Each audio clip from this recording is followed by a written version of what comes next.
Harpreet Singh, friend of the pod, posted this on X, said Ramp and TriProfound's partnership is a good example of this AI slop. They went from 12,500 keywords ranking in the top 3 of Google, in the top 3 positions of Google, to 7,000 following Google's spam update that just finished rolling out on September 22nd. Their decline, especially in the US market, is on a much faster trajectory than their initial incline. Oh man. AI slop works until it doesn't, then you're in trouble. On this episode of the show, we are tackling this very important question. Should you try to grow your SEO with unchecked AI slop?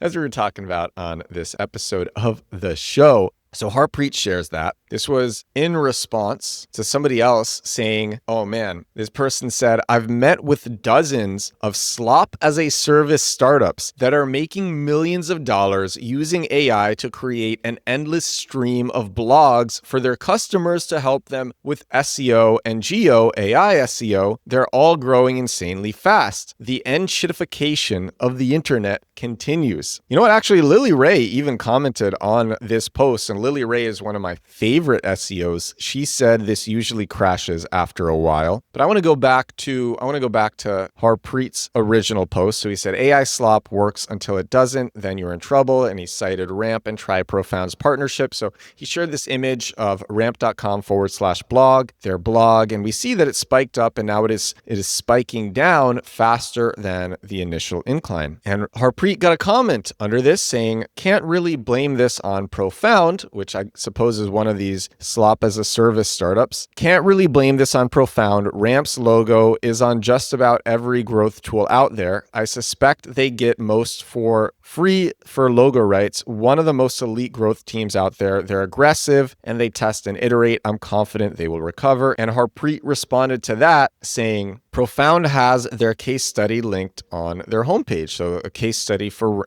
Ramp. I understand testing and iterating, but I think most people would see the content for what it is. In this case, they are testing and iterating AI slop with an author slapped on the page. Aside from poor bottom of funnel content, Ramp even has a page talking about generative engine optimization. And so he shares this image. What is generative engine optimization? And I guess this was created by AI, and it has a human face on it saying that this was written by a person. Oh man, somebody else commented and said, searching ChatGPT for startup credit cards or secured business credit cards doesn't even recommend Ramp, despite using some of their blog posts as references. Spamming Reddit seems to be more effective for generative engine optimization. And actually, a side note for that, I made a post about this yesterday. It's really crazy what's happening with Reddit now. It looks like ChatGPT is massively dropping citations for Reddit. On September 10th, the percentage of ChatGPT responses citing social platforms was at 14% Reddit. Before that, it was steadily around 9%, and then it just dropped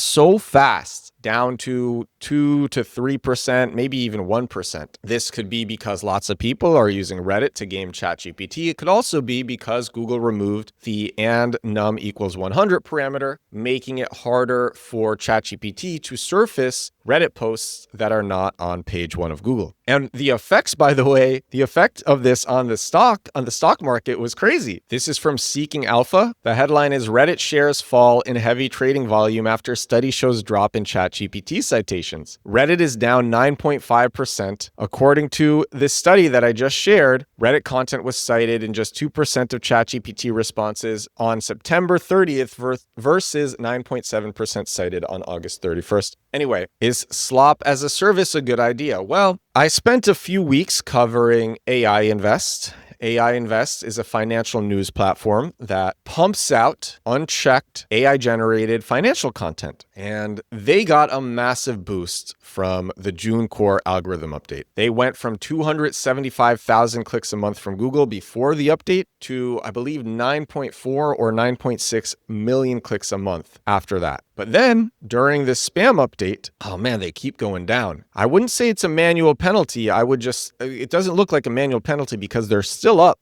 from what they were before the June core algorithm update, but now they are at 538,000 clicks a month. So they've 2x'd, which is excellent with a lot of AI slop, but they are going down day over day over day, and they have lost that massive spike that they got. Will it be worth it for them in the long run? Hard to say. It's very hard to say. They could get hit with another update that hurts them even further. But they are an AI company, so it's a bit different. But if you're like a normal SaaS, should you pump out AI slop to try to game the algorithm, to try to game some of the highest paid, smartest developers in the world that Google hires, an army of these developers who are literally paid top dollar to outsmart you? Should you try to outsmart these people with unchecked AI generated slop? And I think you can tell by my tone, I would argue no, that you shouldn't. And I don't even think it's necessary. I think you can pump out, I don't want to call it AI slop, but you can pump out lots of AI articles and just make sure proofread them. It doesn't take very long. Make sure that they are actually useful and that they are actually true. And if you do that, that's going to be great for SEO. Google's whole rule on, it's okay. Google has their quality raters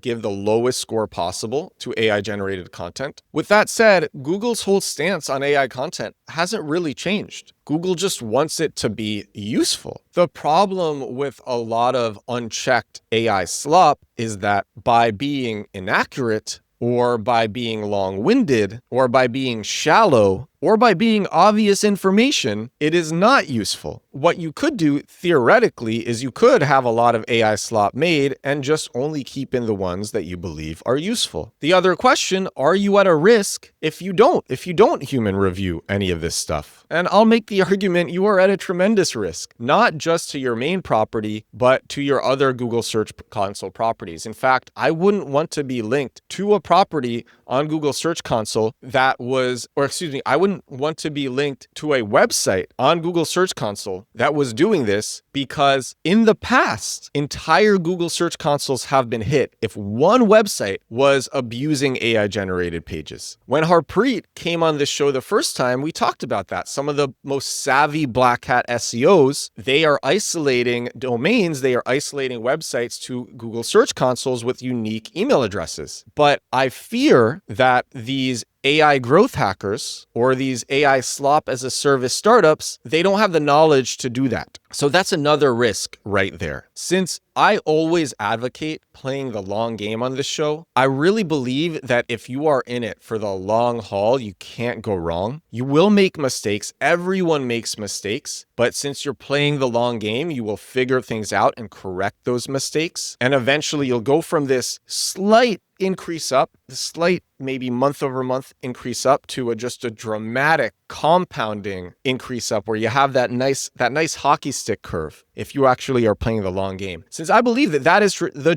trajectory for brands that play the long game, I don't think it's worth risking all of this unchecked AI slop. And so I thought this was a really interesting share from Harpreet, which echoes a lot of what I've talked about on this show in the past. And so I wanted to share it with you. Thank you, Harpreet. I'm actually, I'm organizing an episode right now between Harpreet and Gagan Gotra, another friend of the pod. And Gagan Gotra is so awesome. And so what I want to is the three of us to have a conversation about SEO. But it's going to be largely Harpreet and Gagan Gotra talking. And it would be fun to hear them talk and for me to foster like a meaningful conversation about SEO. I think that'd be so cool. And so I'm organizing that right now because they are just, in fact, this post from Harpreet was sent to me by Gagan Gotra. And I think that'd be so cool. So I am organizing that right now. If you're wondering about this thing on my head, I've shared this on previous episodes. I had basal cell carcinoma removed a few days ago.